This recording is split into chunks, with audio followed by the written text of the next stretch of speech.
제가 상상도 못했던 일입니다. 모든 것이 그 얼어붙을 듯한 아침에 바뀔 줄은요? 꽁꽁 언 손가락과 텅 빈 위장을 한 채 종로식당 뒤편 쓰레기통을 뒤지고 있을 때였습니다. 김은숙 씨 등 뒤에서 차분한 목소리가 들렸습니다. 저는 아직 손에 든 빵 봉지를 쥔 채 천천히 돌아섰습니다. 거기에는 흠잡을 데 없는 양복을 입고 검은 서류 가방을 든 신사 한 명이 서 있었습니다. 당신의 인생을 바꿔놓을 소식이 있습니다. 500억 원의 유산을 상속받으셨습니다. 하지만 이야기를 계속하기 전에 채널 구독을 이미 하셨는지 확인해 주시고 어느 곳에서 이 영상을 보고 계신지 댓글로 남겨주세요. 저희 이야기가 어디까지 퍼져나가는지 알면 정말 기쁩니다. 저는 64살이고 6개월 전까지만 해도 식당 쓰레기통에서 음식물 쓰레기를 주워 먹고 살았습니다. 30년 전 박진우와 결혼했을 때 제가 상상했던 삶은 이런 게 아니었습니다. 그는 건축기사였습니다. 우리는 편안한 삶을 살았죠. 우리 딸 민서는 필요한 모든 것을 누리며 자랐습니다. 1년 전 진우가 심장마비로 세상을 떠났을 때 저는 우리가 빚더미에 앉아 있다는 사실을 알게 되었습니다. 그는 집을 담보로 대출을 받았고 위험한 투자로 돈을 잃었으며 그 모든 것을 제게 숨겼습니다. 몇 달 만에 저는 모든 것을 잃었습니다. 이제 은행 임원과 결혼한 제 딸 민서는 저를 돕기를 거부했습니다. 엄마랑 아빠는 항상 돈에 무책임했잖아. 마지막으로 우리가 나눈 대화에서 딸은 마치 그 빚이 제 탓이기도 하다는 듯 말했습니다. 최 서방이랑 저는 우리 돈을 낭비할 수 없어요. 일자리를 구해보세요. 하지만 대학 졸업장도 없는 64살 여자를 누가 고용할까요? 결혼 전에는 비서로 일했습니다. 그 후에는 가족에게 헌신했죠. 주부로서의 제 수년간의 경험은 이력서에 아무런 도움이 되지 않았습니다. 판매원, 청소부, 접수원 자리를 알아봤지만 아무것도 없었습니다. 은행이 집을 가져갔을 때 저는 쉼터로 갔습니다. 2주 후 얼마 안 되던 저축이 바닥나자 저는 공원 벤치에서 잠을 자기 시작했습니다. 그렇게 저는 투명 인간이 되었습니다. 사람들은 길에서 저를 마치 기둥이나 피해야 할 장애물처럼 지나쳤습니다. 저는 거리의 불문율을 배웠습니다. 어떤 쓰레기통에 아직 먹을 만한 음식이 있는지, 어떤 공원이 잠자기에 안전한지, 어떻게 하면 눈에 띄지 않고 공중화장실에서 몸을 씻을 수 있는지 말이죠. 그날 아침도 여느 때와 같이 시작되었습니다. 저는 판지 상자 아래에서 추위에 떨며 잠에서 깼습니다. 제 얼마 안 되는 소지품을 낡은 배낭에 챙겨 넣고 종로 식당까지 3블록을 걸었습니다. 그 식당 사장님은 아침 7시에 아침 식사 장사를 시작하고 9시에는 전날 팔다 남은 빵을 버렸습니다. 거기에는 항상 괜찮은 것이 있었죠. 아직 포장이 뜯기지 않은 빵 봉지를 막 집어들었을 때 등 뒤에서 그 발소리를 들었습니다. 비싼 구두에서 나는 단단한 발소리. 저는 이미 여러 번 겪었던 것처럼 쫓겨나거나 욕을 먹을 준비를 하고 돌아섰습니다. 하지만 짙은 회색 양복에 붉은 넥타이를 맨 채 거기 서 있는 남자는 그저 무표정한 얼굴로 저를 바라볼 뿐이었습니다. 김은숙 씨, 심장이 빠르게 뛰기 시작했습니다. 몇 달 동안 아무도 제 이름을 부르지 않았습니다. 거리에서 저는 운 좋은 날에는 아주머니였고 운 나쁜 날에는 노숙자였습니다. 누구시죠? 제 이름은 이동욱입니다. 법무법인 정진의 변호사입니다. 그는 주머니에서 명함을 꺼내 제게 건넸습니다. 종이는 두껍고 고급스러웠습니다. 몇 주 동안 당신을 찾았습니다. 어떻게 저를 찾았죠? 조사관들을 고용했습니다. 마침내 이 식당 직원이 한 아주머니가 아침마다 정기적으로 이곳에 온다고 언급해 주더군요. 저는 빵 봉지를 가슴에 더 꽉 껴안았습니다. 제게 무슨 볼일이죠? 빚 독촉이라면 돈 없습니다. 그 반대입니다. 김은숙 여사님, 저는 여사님의 오라버니이신 김진석 씨께서 한 달 전 도쿄에서 별세하셨다는 소식을 전해드리러 왔습니다. 진석 오빠, 제 큰오빠. 우리는 거의 20년 동안 말을 섞지 않았습니다. 부모님 장례식에서 그 끔찍한 다툼이 있은 후로 말이죠. 오빠는 일본으로 이주했고 우리는 다시는 연락하지 않았습니다. 저는 오빠가 죽었다는 사실조차 몰랐습니다. 유감이네요. 저는 무슨 감정을 느껴야 할지 모른 채 중얼거렸습니다. 어릴 땐 정말 가까웠는데 삶이 우리를 갈라놓았죠. 오라버니께서 유언장을 남기셨습니다. 변호사가 말을 이었습니다. 당신은 그의 모든 재산의 유일한 상속인입니다. 세금과 수수료를 제외한 총 유산 가치는 약 500억 원입니다. 빵 봉지가 제 손에서 미끄러져 바닥으로 떨어졌습니다. 500억 원. 제가 평생 상상해 본 적도 없는 돈이었습니다. 이거 혹시 잔인한 장난인가요? 제 목소리는 제가 의도했던 것보다 더 약하게 나왔습니다. 아닙니다, 여사님. 오라버니께서는 일본 부동산 분야에서 부를 쌓으셨습니다. 결혼도 하지 않으셨고 자녀도 없으셨죠. 모든 것을 당신에게 남기셨습니다. 저는 제 더러운 옷과 힘든 일과 추위로 거칠어진 손을 내려다보았습니다. 그리고 제 앞에 서 있는 노숙자와 대화하는 것에 대해 어떤 경멸의 기색도 보이지 않는 흠잡을 데 없는 변호사를 보았습니다. 한 가지 조건이 있습니다. 그가 말을 이었습니다. 오라버니께서 편지를 한 통 남기셨는데 당신이 직접 도쿄에 있는 그의 자택에서 읽어야 합니다. 오늘 오후 비행기 표가 예약되어 있습니다. 저와 동행해 주실 수 있다면요. 그 순간 제가 가장 필요할 때 저를 외면했던 제 딸 민서가 떠올랐습니다. 거리에서 잠을 잤던 몇 달, 매일같이 겪었던 굴욕, 버려짐을 생각하자 제 안에 무언가가 단단해졌습니다. 이 차림으로 가도 될까요? 저는 제 더러운 옷을 가리키며 물었습니다. 당신이 제대로 준비하실 수 있도록 호텔방을 마련해 두었습니다. 비행기는 저녁 7시에 출발합니다. 그를 기다리고 있던 차로 걸어가면서 제 마음속에 한 가지 생각이 떠오르기 시작했습니다. 만약 제가 정말로 그 모든 재산을 상속받았다면 먼저 해야 할 일이 있었습니다. 인생이 제게 두 번째 기회를 주었고 저는 몇 가지 셈을 정리할 이 기회를 낭비하지 않을 것이었습니다. 고급 세단이 서울 거리를 미끄러지듯 달리는 동안 저는 새로운 시각으로 세상을 바라보았습니다. 어제 저는 투명 인간이었지만 오늘 저는 막대한 재산의 상속녀였습니다. 제가 동전을 구걸할 때 저를 무시했던 바로 그 사람들이 이제는 제게 문을 열어줄 것이었습니다. 운전기사는 룸미러로 감추지 못한 호기심을 담아 저를 쳐다봤습니다. 저는 여전히 거지처럼 보였지만 왕족처럼 대우받고 있었습니다. 이동욱 변호사는 내내 정중한 태도를 유지하며 유산에 대한 세부 사항을 설명했고 저는 조용히 모든 것을 흡수했습니다. 제 오빠 진석은 도쿄에 부동산 제국을 건설했습니다.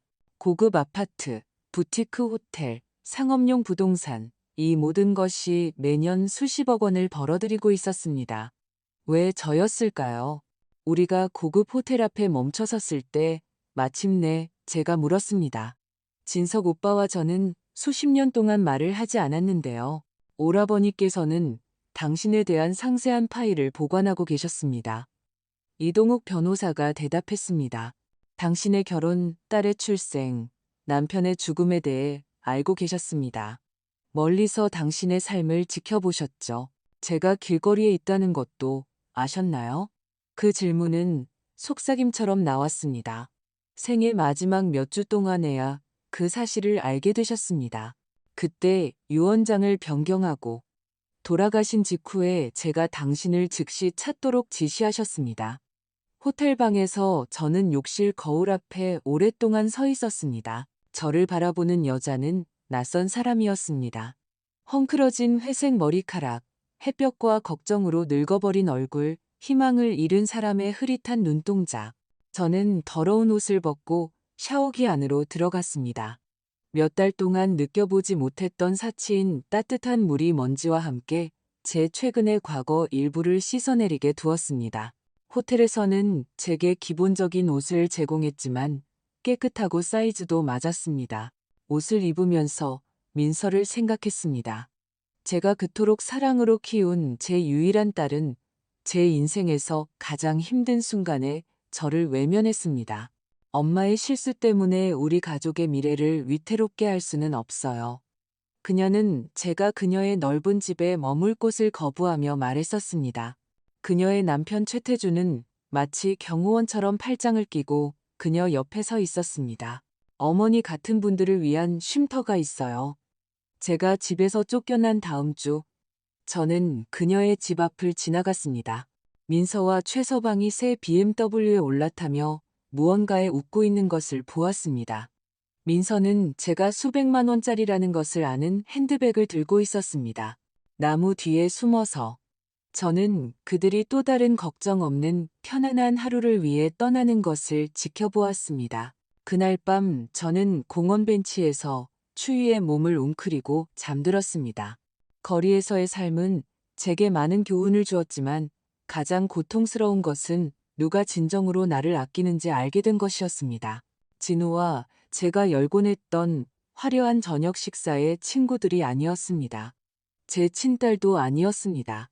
순자 할머니처럼 거리에서 살면서 유난히 추운 밤에 제게 담요를 나눠주었던 사람들이었습니다. 종로식당 사장님처럼 제가 쉽게 가져갈 수 있도록 쓰레기통 위에 포장된 샌드위치를 가끔 잊어버리고 가는 사람들이었습니다. 변호사와 제가 호텔 레스토랑에서 저녁을 먹는 동안 저는 제 계획을 세웠습니다. 도쿄에 가기 전에 방문해야 할 곳이 있었습니다. 이 변호사님, 내일 입을 더 좋은 옷이 필요하겠어요. 저는 몇 달 만에 먹는 가장 괜찮은 음식을 음미하며 말했습니다.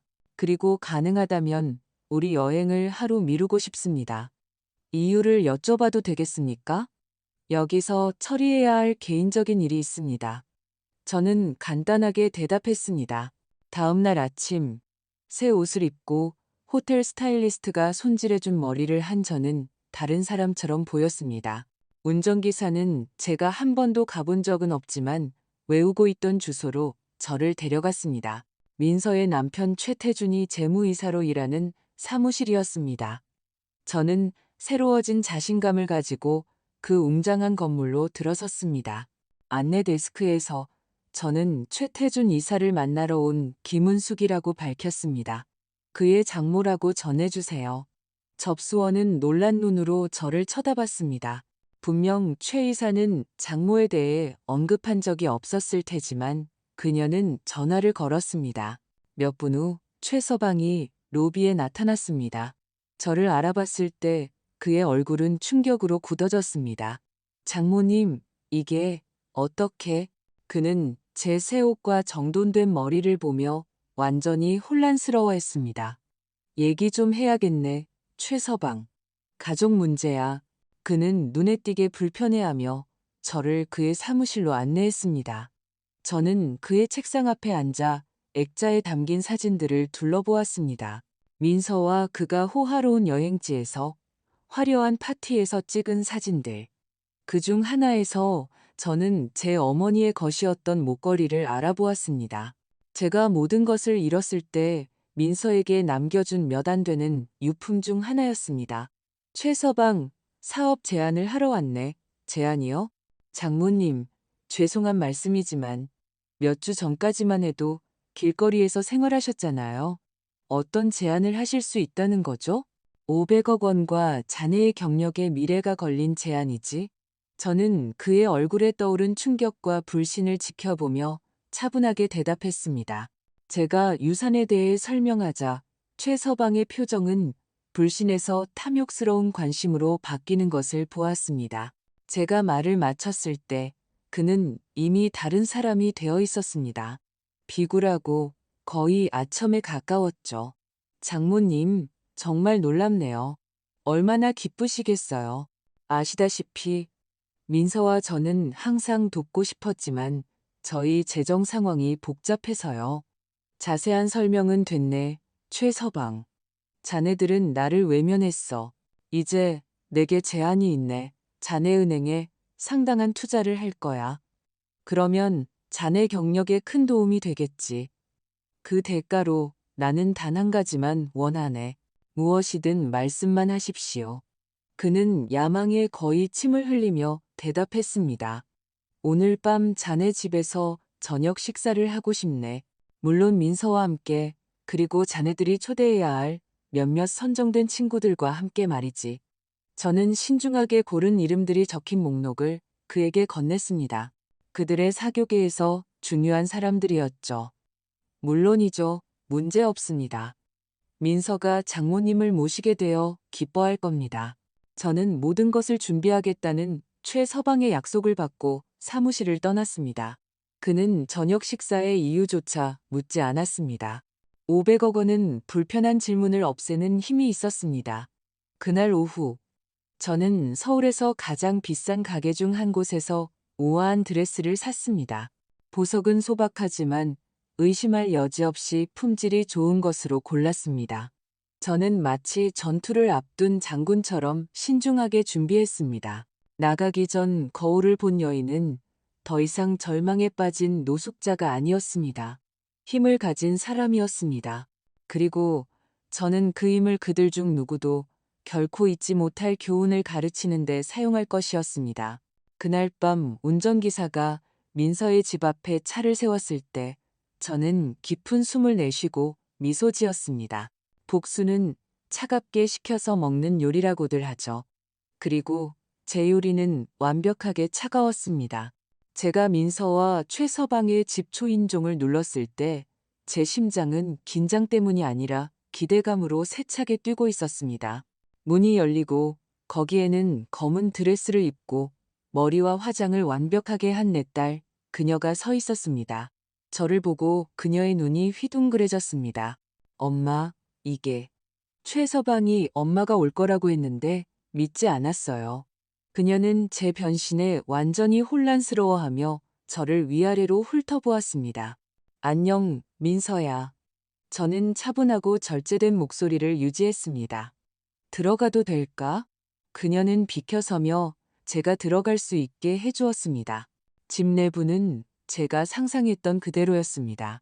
비싼 가구, 벽에 걸린 예술 작품, 모든 것이 완벽하게 정돈되어 있었습니다. 최서방이 현관에 나타나 이제는 온통 미소와 관심으로 가득 찬 얼굴이었습니다. 장모님, 저희 집에 오신 것을 환영합니다. 그는 마치 우리가 오랜 친구인 것처럼 제 뺨에 키스하려고 몸을 숙였습니다. 민서는 여전히 불신에 찬 눈으로 저를 쳐다보고 있었습니다. 최서방이 유산에 대한 말도 안 되는 이야기를 하던데 사실인가요? 완벽하게 사실이야. 진석, 오빠가 세상을 떠나면서 내게 모든 것을 남겼어. 약 500억 원 정도.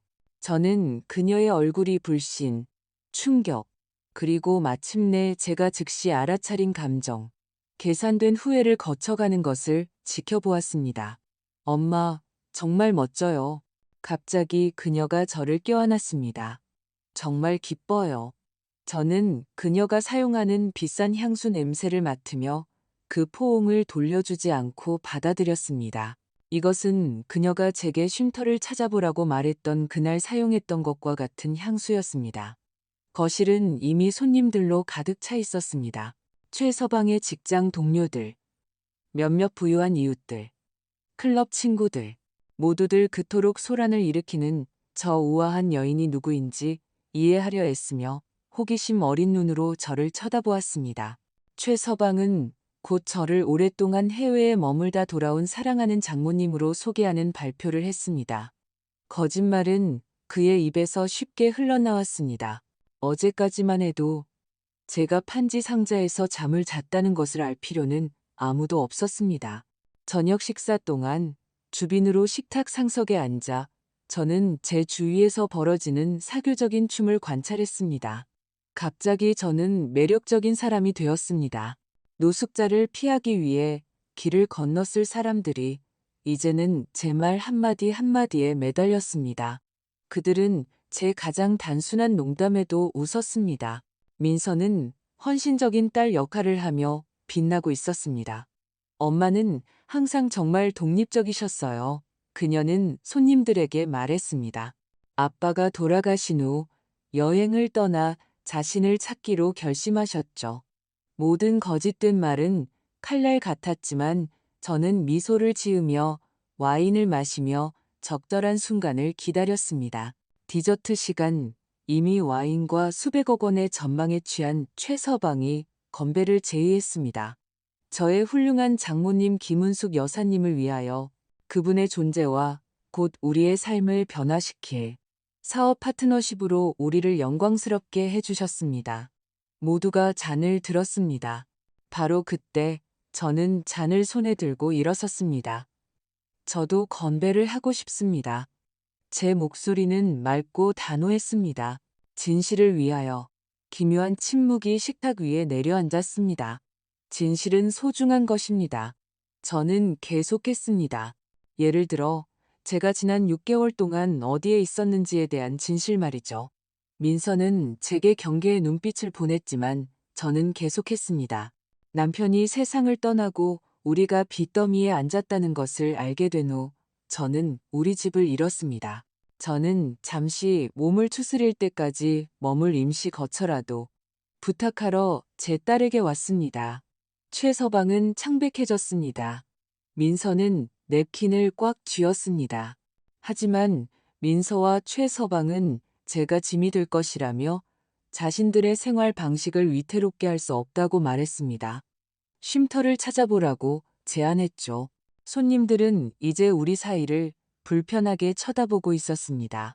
저는 지난 6개월을 길거리에서 살았습니다. 공원 벤치에서 자고 쓰레기통에서 음식을 주워 먹었죠. 바로 어제 종로식당 쓰레기통을 뒤지고 있을 때 제 오빠의 변호사가 저를 찾았습니다. 충격은 역력했습니다. 한 여인이 잔을 떨어뜨려 바닥에서 산산조각이 났습니다. 엄마, 제발요. 민서가 수치심으로 얼굴이 붉어진 채 중얼거렸습니다. 이런 얘기를 할 자리가 아니잖아요. 아니, 나는 가족이란 바로 어려운 순간을 위한 것이라고 생각했는데. 저는 식탁 주위를 둘러보았습니다. 내가 추위에 떨며 잠을 자는 동안 내 딸과 사위는 승진을 축하하고 새 차를 샀지. 내가 먹을 것을 구걸하며 동전을 간청하는 동안 그들은 유럽 휴가를 계획했어.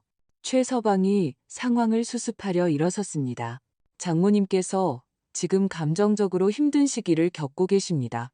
갑작스러운 유산 때문에. 입 닥쳐요, 최서방.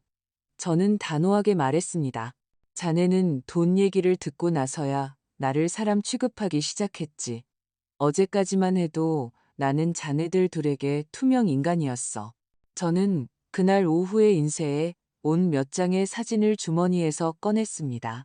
누더기를 걸친 채 공원 벤치에서 자고 있는 제 자신의 모습, 쓰레기통을 뒤지고 있는 제 모습. 저는 그것들을 식탁 위에 올려놓았습니다. 이게 사흘 전의 나야. 이게 자네들이 숨기려 했던 진실이지. 침묵은 절대적이었습니다. 이제 민서는 후회보다는 수치심에 더 가까운 눈물을 흘리기 시작했습니다. 저는 알았습니다. 나는 오늘 밤 작별 인사를 하러 여기에 왔네. 저는 결론을 내렸습니다.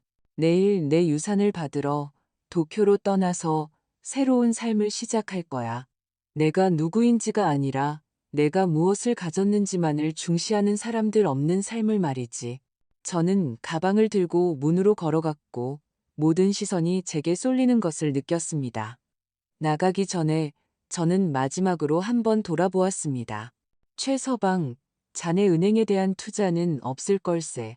그리고 민서야, 네가 하고 있는 그 목걸이, 네 할머니의 것이었던 그 목걸이가 네가 나에게서 가질 마지막 물건이 될 거야. 서늘한 밤 공기 속으로 나왔을 때 저는 어깨에서 무거운 짐이 벗겨지는 것을 느꼈습니다.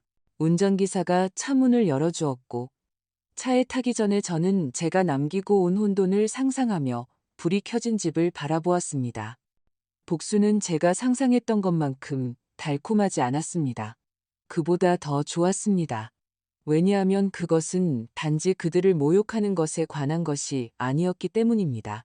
그것은 제 존엄성, 제 진실을 되찾는 것이었고, 그것이 500억 원보다 더 가치 있다는 것을 저는 깨달았습니다. 다음 날 아침 도쿄행 비행기는 마치 다른 세계로 들어가는 것 같았습니다. 1등석에 앉아 세심한 승무원들의 서비스를 받으며 저는 인생이 그토록 짧은 시간에 얼마나 극적으로 변할 수 있는지에 대해 생각했습니다. 이틀 전만 해도 저는 판지 상자 사이에서 잠을 잤습니다. 이제 저는 새로운 삶을 향해 대양을 건너고 있었습니다. 이동욱 변호사는 제 옆에 앉아 비행 시간의 일부를 서류를 검토하며 보냈습니다. 이윽고 그는 서류를 치우고 제게 말을 걸었습니다. 잠을 거의 못 주무셨군요. 그가 말했습니다. 생각할 게 많아서요.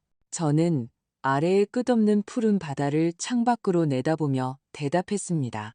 그리고 오빠에 대한 질문도 많고요. 오라버니께서는 과묵한 분이셨지만 사업에서는 지극히 총명한 분이셨습니다. 이동욱 변호사가 말했습니다. 도쿄에 버려진 건물에 대한 작은 투자로 시작하셨죠.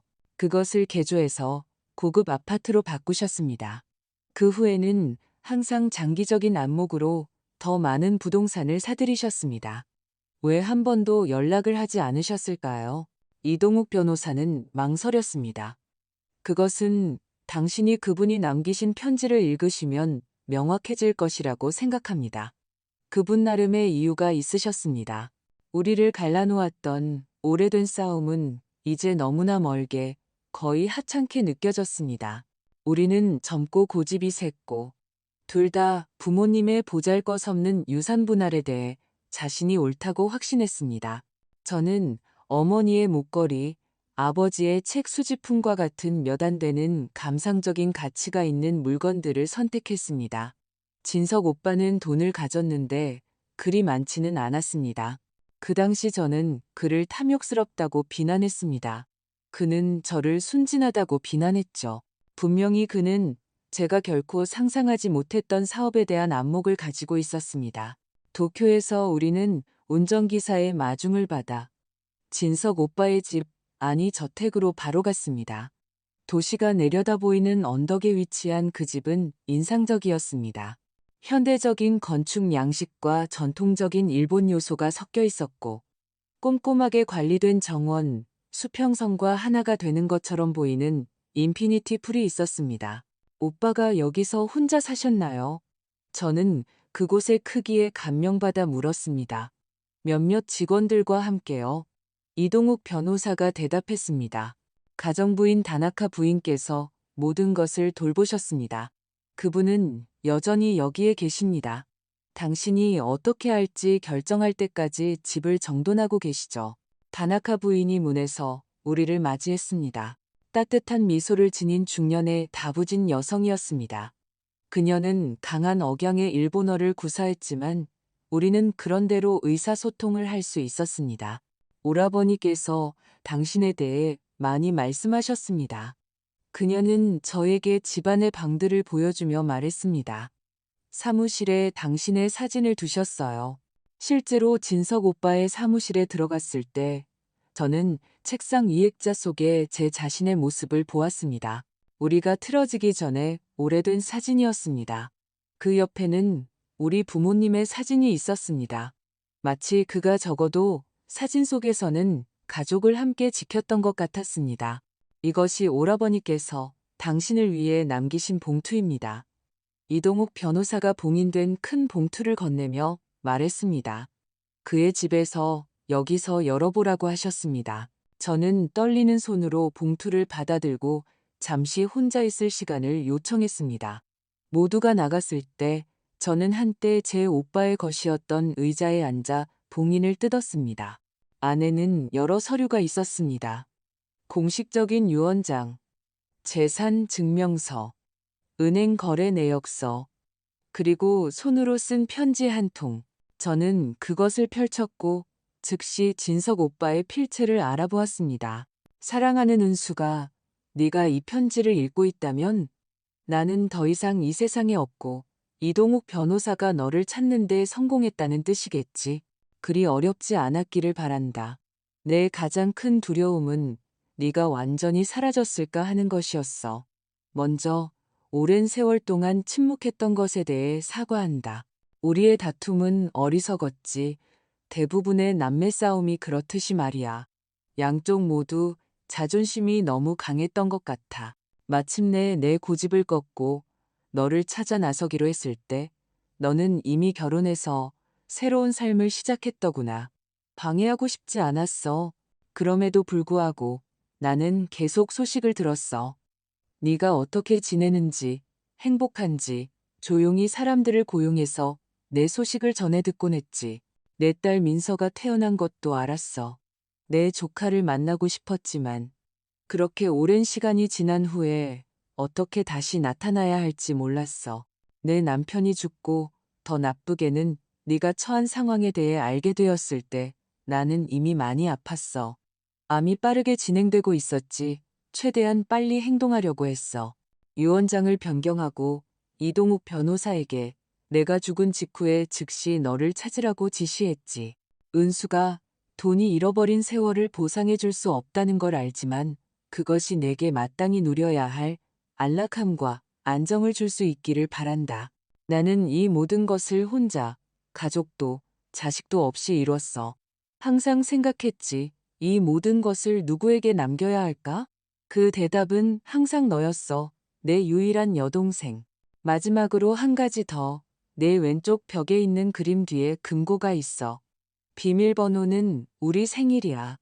내 것 먼저, 그리고 내 것. 그 안에는 오래전부터 내 것이었던 물건이 들어있어. 항상 사랑을 담아 진석 오빠가.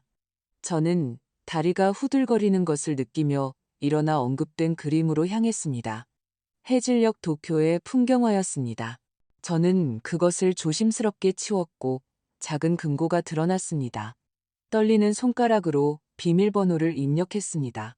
그리고 문이 열렸습니다. 안에는 제가 즉시 알아본 작은 조각된 나무 상자가 있었습니다. 우리 아버지의 것이었고 그분은 특별한 물건들을 그 안에 보관하셨습니다. 제가 그것을 열었을 때 저는 눈물을 참을 수 없었습니다. 그 안에는 우리 어머니의 진주 목걸이가 있었습니다. 제가 민서에게 주었던 것과 똑같은 것이었고 지금 민서는 그것을 마치 전리품처럼 파티에서 착용하고 있었습니다. 진석 오빠는 아마도 엄청난 비용을 들여 똑같은 것을 또 하나 사두었던 것입니다. 목걸이 옆에는 짧은 메모가 있었습니다. 네가 딸에게 준 것을 대체하기 위해 어떤 가족의 전통은 계속되어야 하니까. 저는 다시 자리에 앉아 목걸이를 가슴에 안고 우리 가족의 역사, 거리와 침묵에도 불구하고 지속된 사랑의 무게를 느꼈습니다. 갑자기 전날 밤의 복수는 작고 거의 하찮게 느껴졌습니다. 그 순간 저는 제가 재산보다 훨씬 더 많은 것을 받았다는 것을 이해했습니다. 저는 단지 편안하게 살 기회뿐만 아니라 목적을 가지고 살 두 번째 기회를 받았습니다. 진석 오빠는 몇 년 동안 멀리서 직접 도울 수 없이 저를 지켜보았습니다. 이제 저는 그가 할 수 없었던 것을 할 기회를 가졌습니다. 그 부를 사용하여 변화를 만드는 것. 이동욱 변호사가 사무실로 돌아왔을 때 그는 눈이 충혈되었지만 평온한 미소를 띤 저를 발견했습니다. 이 변호사님, 제 새로운 재정 상태에 몇 가지 변경을 하는데 도움이 필요합니다. 저는 눈물을 닦으며 말했습니다. 재단을 설립하고 싶습니다. 재단이요? 김은숙 여사님? 네, 노숙인들을 돕기 위한 재단입니다. 불과 사흘 전에 저와 같은 사람들을요. 이름을 김진석 재단이라고 짓고 싶습니다. 이동욱 변호사는 미소 지으며 고개를 끄덕였습니다. 그 일을 돕게 되어 영광입니다. 그날 밤 저는 오빠가 일군부에 둘러싸여 도쿄가 내려다 보이는 테라스에서 저녁을 먹었습니다. 하지만 제 생각은 제가 뒤에 남겨두고 온 사람들에게 있었습니다.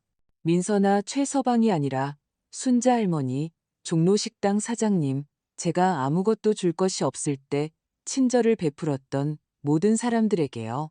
제 인생은 72시간 만에 완전히 바뀌었습니다. 거지에서 백만장자로. 하지만 진정한 변화는 외적인 것이 아니라 내적인 것이었습니다. 저는 이제 수단뿐만 아니라 변화를 만들 동기도 갖게 되었습니다. 진석 오빠의 편지, 우리 어머니의 목걸이, 우리 가족의 유산, 모든 것이 새로운 길을 가리키고 있었습니다. 복수의 길이 아니라 구원의 길, 축적의 길이 아니라 관용의 길을요.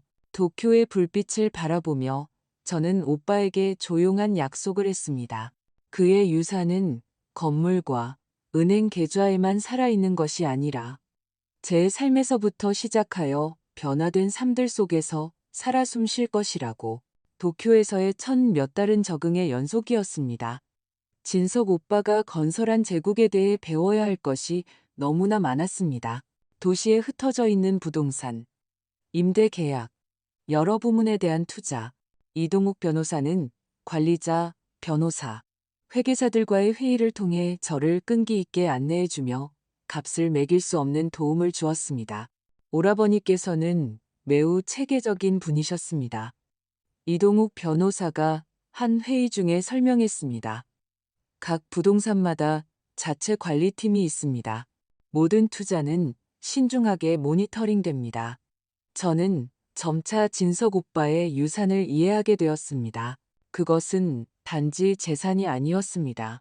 그것은 노력, 장기적인 안목, 그리고 성실함의 증거였습니다. 그를 위해 일했던 모든 사람들은 존경심을 담아 이야기했습니다. 많은 사람들이 그가 어떻게 직원들을 아꼈는지, 어떻게 공정한 임금을 지불하고 그들의 가족에 관심을 가졌는지 언급했습니다. 오라버니는 단순한 사업가가 아니셨어요. 어느 날 다나카 부인이 정원에서 제게 차를 따라주며 말했습니다. 좋은 분이셨죠? 제 남편이 아팠을 때 그분이 모든 치료비를 내주셨어요. 아무것도 바라지 않으셨죠. 그런 이야기들이 제 새로운 재산을 어떻게 관리할지에 대한 제 비전을 형성했습니다. 진석 오빠는 부를 창출했지만 주변 사람들도 돌보았습니다. 그것은 제가 따르고자 하는 본보기였습니다. 사업에 대해 배우는 동안 저는 김진석 재단 설립 작업에도 힘썼습니다. 저는 그것이 단지 돈을 분배하는 것 이상이기를 원했습니다. 저는 노숙인들이 진정으로 삶을 재건하는 데 도움이 되는 시스템을 만들고 싶었습니다. 우리는 쉼터뿐만 아니라 존엄성, 목적, 그리고 그들이 일어설 수 있는 도구를 제공해야 합니다. 저는 이동욱 변호사와 제가 구성하고 있는 팀에게 설명했습니다. 저는 세계 여러 곳의 성공적인 프로그램 모델을 연구했습니다. 제가 길거리에 있을 때 제 자신의 필요를 기억했습니다. 그것은 단지 음식이나 지붕만이 아니었습니다. 존중, 기회, 진정으로 관심을 가져주는 누군가도 필요했습니다. 도쿄에 도착한 지 3개월 후 저는 최서방으로부터 이메일을 한 통 받았습니다. 메시지는 길었고 연습한 듯한 사과와 화해를 위한 투명한 시도들로 가득 차 있었습니다. 행간에는 그의 진짜 의도가 명확했습니다. 저녁 식사에서 제가 폭로한 후 몇몇 영향력 있는 손님들이 그와 민서에게서 멀어졌습니다. 그의 평판은 더럽혀졌습니다. 게다가 그는 은행에서 승진 대상에서 제외되었습니다. 우리는 가족입니다. 그는 썼습니다. 우리는 우리의 차이점을 극복해야 합니다. 민서가 당신을 많이 그리워합니다. 저는 답장하지 않고 이메일을 삭제했습니다. 2주 후에는 민서 차례였습니다. 그녀의 메시지는 다른 톤이었습니다. 자기 방어와 섞여 있기는 했지만 진정한 후회처럼 보이는 무언가가 있었습니다. 엄마, 내가 엄마를 실망시켰다는 거 알아요? 깊이요. 그 순간에는 정말로 우리 가족을 위해 옳은 일을 하고 있다고 믿었어요. 최서방이 막 집에 큰 투자를 했거든요. 우리는 재정적으로 빠듯했어요. 하지만 그게 정당화되지는 않죠. 우리는 엄마를 도와야 했어요. 정말 미안해요. 저는 그 말들을 오랫동안 쳐다보았습니다. 상반된 감정들이 제 안에서 싸웠습니다. 제 일부는 용서하고 싶었습니다. 결국 민서는 제 유일한 딸이었습니다. 다른 일부는 길거리에서의 그 추운 밤들, 매일의 굴욕. 제가 가장 필요로 할 때 그녀가 어떻게 저를 외면했는지를 기억했습니다. 저는 즉시 답장하지 않았습니다.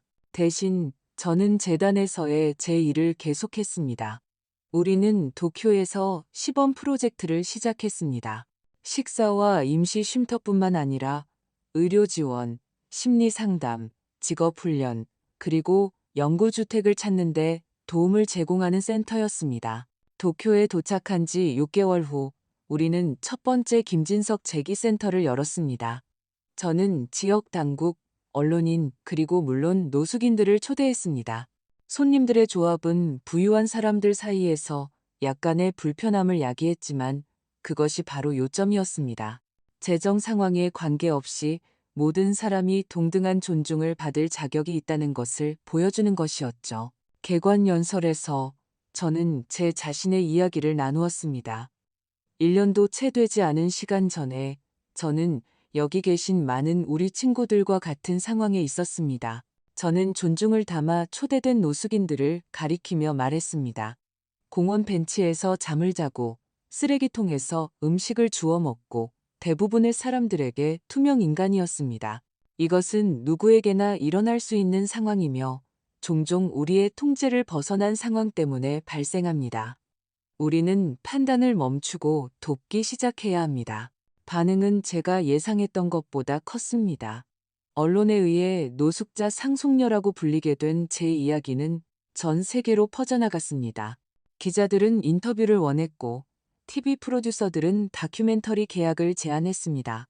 저는 제 개인이 아닌 대의에 초점을 맞추겠다고 약속한 것들만 수락하고 대부분을 거절했습니다. 어느 날 한 국제 방송사와 인터뷰를 한 후 저는 예상치 못한 전화를 받았습니다. 김은숙 여사님. 그 목소리는 익숙했지만 몇 달 동안 듣지 못했던 목소리였습니다. 최태준입니다. 이 번호는 어떻게 알았죠? 저는 차가운 목소리로 물었습니다. 민서가 병원에 있습니다. 그는 제 질문을 무시하고 말했습니다. 어젯밤에 자살을 시도했습니다. 세상이 멈춘 것 같았습니다. 뭐라고요? 어떻게? 약이요. 욕실에서 의식을 잃은 채 발견했습니다. 의사들이 위세척을 했습니다. 안정적이긴 하지만 당신에게 편지를 남겼습니다. 저는 가장 빠른 비행기를 타고 서울로 돌아갔습니다. 긴 여행 시간 동안 제 마음은 걱정, 죄책감, 그리고 분노 사이를 오갔습니다. 제 일부는 이것이 또 다른 조작이 아닌지, 제 관심을 끌기 위한 극단적인 방법이 아닌지 의심했습니다. 다른 일부는 그것이 사실일까봐, 제 친딸이 그런 지경에 이르렀을까봐 두려웠습니다. 병원에서 최서방이 접수처에서 저를 기다리고 있었습니다. 그는 몇 달 사이에 몇 년은 늙어 보였습니다. 회색 머리가 더 많아지고 눈 밑에는 깊은 다크서클이 있었으며 어깨는 상황의 무게에 짓눌려 굽어 있었습니다. 깨어났습니다. 그가 말했습니다. 하지만 아직 약해요. 병실에 들어가기 전에 그는 제게 봉투 하나를 건넸습니다. 그녀가 남긴 편지였습니다. 저는 그것을 나중에 읽기로 하고 주머니에 넣었습니다. 먼저 민서를 봐야 했습니다. 병실에 들어갔을 때 저는 제 딸을 거의 알아보지 못했습니다. 항상 자신의 외모에 자부심을 가졌던 민서는 이제 하얀 시트 위에서 창백한 얼굴로 작고 연약해 보였습니다. 엄마, 저를 보고 그녀가 중얼거렸습니다. 오셨네요. 저는 침대 옆에 앉아 그녀의 손을 잡았고 피부 아래 섬세한 뼈를 느꼈습니다. 물론 왔지. 그 저녁 식사 후에 엄마가 떠난 후에 모든 것이 무너졌어요. 그녀가 약한 목소리로 말했습니다. 사람들이 우리를 행사에 초대하는 것을 멈췄어요. 최 서방은 중요한 고객들을 잃었고요. 저는 몇 년 된 친구들을 잃었어요. 민서야, 우리는 그럴만했어. 알아요. 우리가 엄마한테 한 짓은 용서받을 수 없는 일이었어요. 그런데 TV에서 엄마가 그 재단에 대해 이야기하고 알지도 못하는 사람들을 돕는 걸 봤어요. 우리한테는 등을 돌리면서요. 내가 어떻게 너를 다시 믿을 수 있었을까? 저는 부드럽지만 단호한 목소리로 물었습니다. 네가 가장 필요할 때 나를 버렸잖아. 알아요. 눈물이 그녀의 얼굴을 타고 흘러내리며 그녀가 속삭였습니다. 나는 내가 항상 경멸했던 그런 사람이 되었어요. 피상적이고 이기적이고 겉모습에만 신경 쓰는 사람이요. 저는 제 딸, 제 유일한 딸을 바라보았습니다. 저를 외면했던 차가운 여인뿐만 아니라 언젠가 제가 품에 안고 재웠던 아이, 제 농담에 웃던 10대, 처음으로 실현당했을 때 제 어깨에 기대어 울던 젊은이의 모습도 보았습니다. 네가 여기서 나가면 제가 마침내 말했습니다. 우리는 이야기를 해야 해. 모든 것에 대해 진지하게. 그녀는 지친 눈빛에 작은 희망의 빛이 스치며 고개를 끄덕였습니다. 그날 밤 호텔에서 저는 마침내 그녀가 남긴 편지를 읽었습니다. 그것은 제가 이전에 받았던 계산적인 이메일과는 달랐습니다. 그것은 날 것이었고 정직했으며 진정한 후회와 고통스러운 자기 성찰로 가득 차 있었습니다. 민서는 어떻게 거울을 보고 자신이 변해버린 사람을 알아보지 못했는지에 대해 썼습니다. 어떻게 공개적인 굴욕이 강제적인 성찰 기간의 시작에 불과했는지, 어떻게 사실은 항상 자신이 틀렸다는 것을 알았지만 그녀의 자존심과 물질주의가 모든 연민을 억눌렀는지에 대해 썼습니다. 용서를 바라지 않아요. 그녀는 결론 지었습니다. 단지 엄마가 평생 저에게 가르치려 했던 것, 즉, 사람의 인격이 세상의 모든 소유물보다 더 가치 있다는 것을 마침내 이해했다는 것을 알아주셨으면 해요. 저는 편지를 조심스럽게 접고 호텔 창밖으로 한때 제 집이었던 도시를 바라보았습니다. 진석 오빠의 편지에 있던 말이 생각났습니다. 어떤 가족의 전통은 계속되어야 하니까. 저는 그가 상처받았음에도 불구하고 어떻게 저를 완전히 버리지 않고 단지 멀리서 지켜보며 도울 적절한 시기를 기다렸는지를 생각했습니다. 아마도 이제는 제가 똑같이 할 차례일지도 모릅니다. 다음 날 제가 병원으로 돌아갔을 때 저는 작은 상자를 하나 가져갔습니다. 이게 뭐예요? 민서가 더 나아진 모습으로 침대에 앉아 물었습니다. 내게 돌아온 거야. 저는 상자를 열어 어머니의 진주 목걸이를 드러내며 대답했습니다. 제가 민서에게 주었던 것이 아니라 진석 오빠가 대체품으로 사두었던 것이었습니다. 이제 내 거야. 그녀는 혼란스러워하며 보석을 쳐다보았습니다.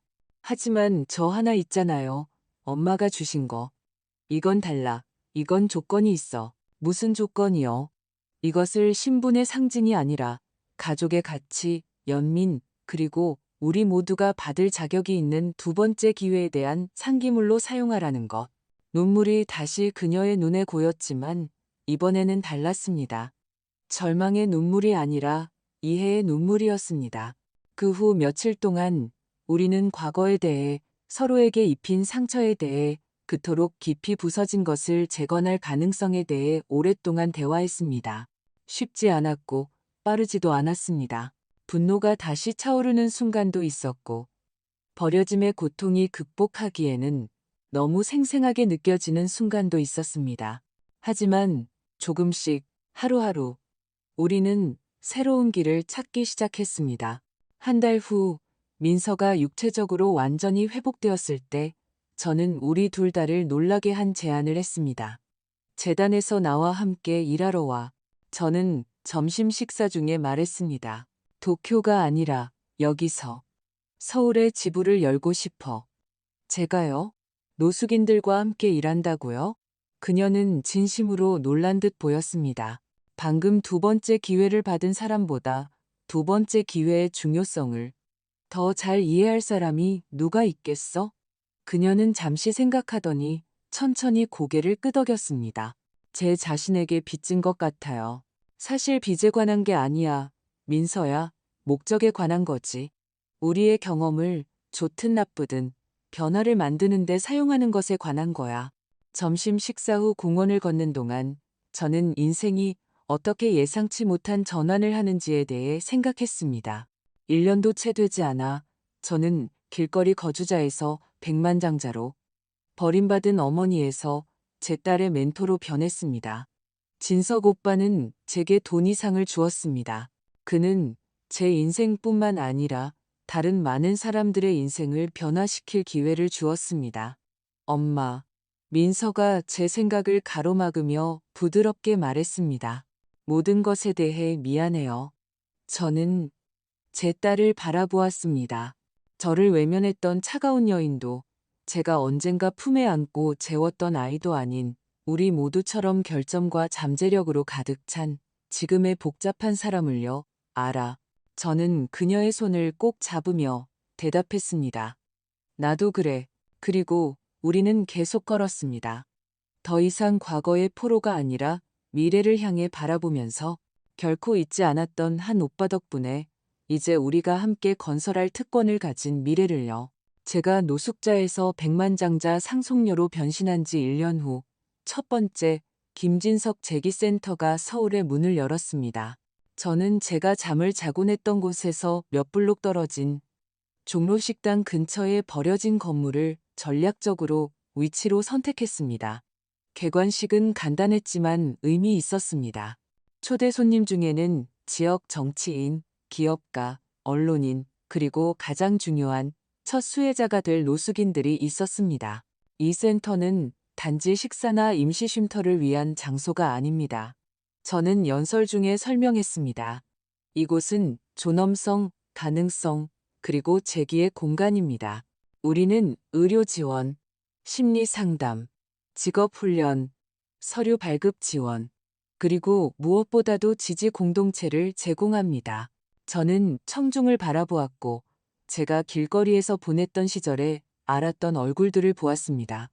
이제 우리 전원 쉼터의 첫 입주자 중 한 명이 된 순자 할머니, 프로젝트의 파트너가 되어 자신의 식당에서 음식을 기부해온 종로식당 사장님, 그리고 제가 눈빛으로만, 조용한 인사로만, 같은 투쟁을 공유하는 사람들 사이에 존재하는 조용한 연대로만 알았던 다른 많은 사람들. 민서는 제 옆에서 행사의 모든 세부 사항을 감독하고 있었습니다. 지난 몇 달 동안 그녀는 저를 놀라게 할 정도의 강도로 프로젝트에 헌신했습니다. 그녀는 가장 기본적인 직책에서 시작했습니다. 식사를 제공하고, 기부품을 정리하고, 이야기를 듣고, 점차 더 많은 책임을 맡았습니다. 제가 이 일과 이렇게 깊은 관계를 맺게 될 줄은 상상도 못했어요. 어느 날 긴 하루를 보낸 후 그녀가 제게 고백했습니다. 저는 항상 그 사람들이 어떤 면에서 다르다고 생각했어요. 이제 우리 삶과 그들의 삶을 가르는 선이 우리가 상상하는 것보다 훨씬 가늘다는 것을 이해해요.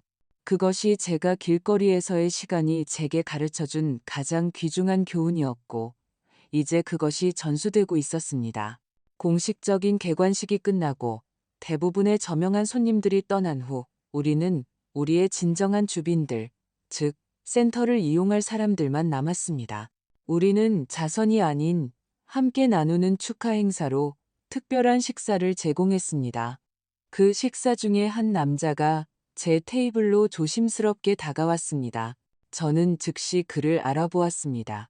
저와 같은 공원에서 잠을 잤고 한때 저에게 마지막 남은 빵 한 조각을 나눠주었던 김영철 씨였습니다. 김 여사님. 그가 떨리는 목소리로 말했습니다. 저를 기억하시나요? 물론 기억하죠, 김 선생님. 저는 망설임 없이 일어나 그를 껴안았습니다. 어떻게 잊을 수 있겠어요? 당신이 길거리에서 사라졌을 때 저는 죽은 줄 알았어요. 우리 중 많은 이들이 아무도 모르게 죽어가니까요. 그의 눈에 눈물이 고였습니다. 그러다 신문에서 당신의 사진을 봤습니다. 너무나 놀라운 이야기라 사실일 수밖에 없다고 생각했죠. 저는 그를 우리와 함께 앉도록 초대했습니다. 그는 심각한 우울증과 아내의 죽음 이후 모든 것을 잃은 전직 대학 교수였습니다. 길거리에서 8년을 보내며 다른 삶에 대한 희망을 잃었습니다. 제가 제안할 것이 있습니다.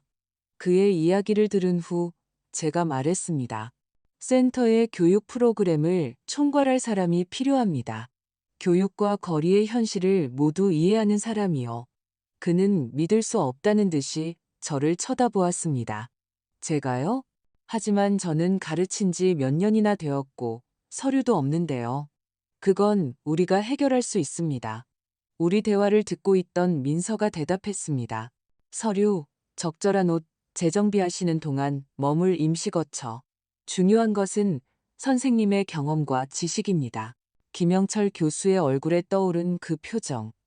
불신과 희망과 되찾은 존엄성이 뒤섞인 그 표정이 바로 우리가 센터를 위해 상상했던 것이었습니다. 그것은 단지 사람들에게 무언가를 주는 것이 아니라 그들에게 자기 가치감, 여전히 기여할 것이 있다는 자신감을 되돌려주는 것이었습니다. 그 후 몇 주, 몇 달 동안 김영철 교수와 같은 이야기들이 늘어났습니다.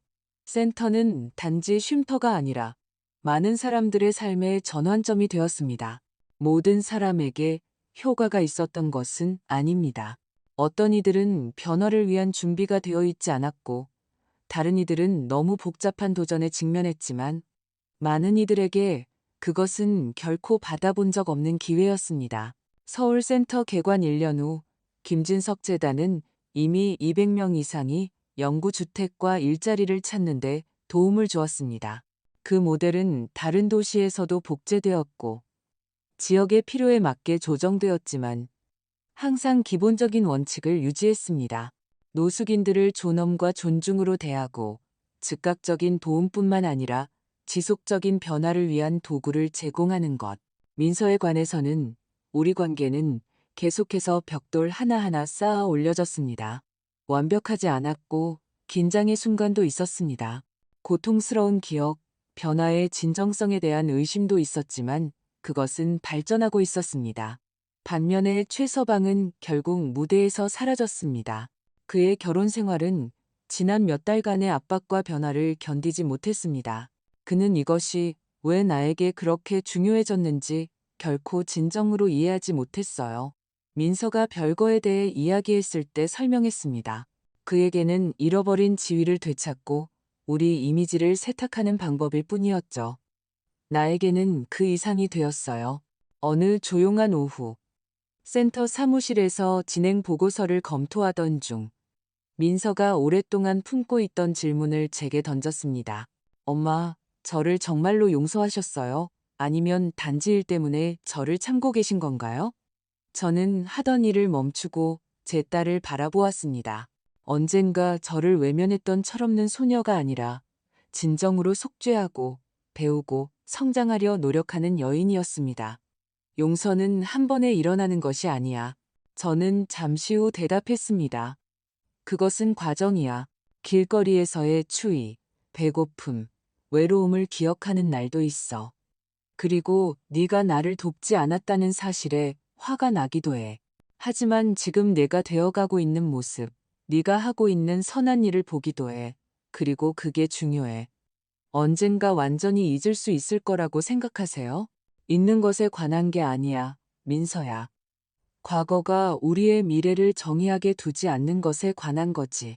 가장 고통스러운 경험조차도 더 나은 것을 만들기 위한 도구로 사용하는 것에 관한 거야. 그녀는 이해하며 희미하게 미소 지었습니다. 진석 삼촌이 엄마한테 그랬던 것처럼요? 정확해. 그날 밤 내 재산을 고려하면 의도적으로 소박하게 꾸민 편안한 새 아파트에서 혼자 저는 책상 위에 둔 오빠의 사진을 바라보았습니다. 그가 도쿄에 자기 집에 두었던 것과 같은 제 사진이었습니다. 오빠가 옳았어, 진석 오빠. 저는 마치 그가 들을 수 있는 것처럼 큰 소리로 말했습니다. 진정한 부는 은행 계좌나 부동산에 있는 것이 아니야. 우리가 가진 것을 사용하여 변화를 만드는 데 있어. 저는 우리 어머니의 목걸이, 제가 간직하고 있던 원래의 것을 꺼내 빛에 비춰보았습니다. 그것은 부드럽게 빛나며 그 안에 담긴 수많은 이야기, 수세대에 걸친 사랑, 상실, 그리고 구원을 품고 있었습니다. 2년도 채 되지 않아 제 인생은 완전히 바뀌었습니다. 길거리에서 저택으로, 외로움에서 목적으로, 버려짐에서 유산으로. 물론 여정은 끝나지 않았습니다. 해야 할 일이 더 많았고, 만져야 할 삶이 더 많았으며, 배워야 할 교훈이 더 많았습니다. 하지만 종로식당의 그 얼어붙을 듯한 아침, 한 우아한 변호사가 제 유산을 알리기 위해 예상치 못한 천사처럼 나타났을 때를 생각하면 저는 인생의 예측할 수 없는 길에 경탄하지 않을 수 없습니다. 모든 것을 바꾼 것은 단지 돈이 아니었습니다. 그것은 제가 그 돈으로 무엇을 하기로 선택했는가였습니다. 그것은 버려짐과 복수의 이야기를 연민과 쇄신의 이야기로 바꾸기로 한 결정이었습니다. 그리고 그것이 제 오빠의 진정한 유산이라는 것을 저는 깨달았습니다. 부동산과 투자에 있는 수백억 원이 아니라 변화를 만들고 오래전에 시작되어 운이 좋다면 제 시간을 훨씬 넘어 계속될 선행의 사슬을 이어갈 기회 말입니다. 목걸이를 다시 상자에 넣으면서 저는 결코 경험해 본 적 없는 평화를 느꼈습니다.